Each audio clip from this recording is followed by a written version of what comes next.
सुकून खाके राजा जी के हाथ के अच्छा लागेला।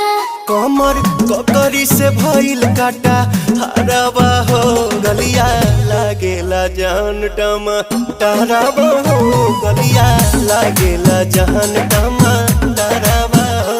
कहे तोर गया तुझको मैं पार करना अपने खाला पहले हम के खिया करना तबे भइल बा कमरिया मोर चाह करना तबे भइल बा कमरिया मोर चाह करना चाह करना।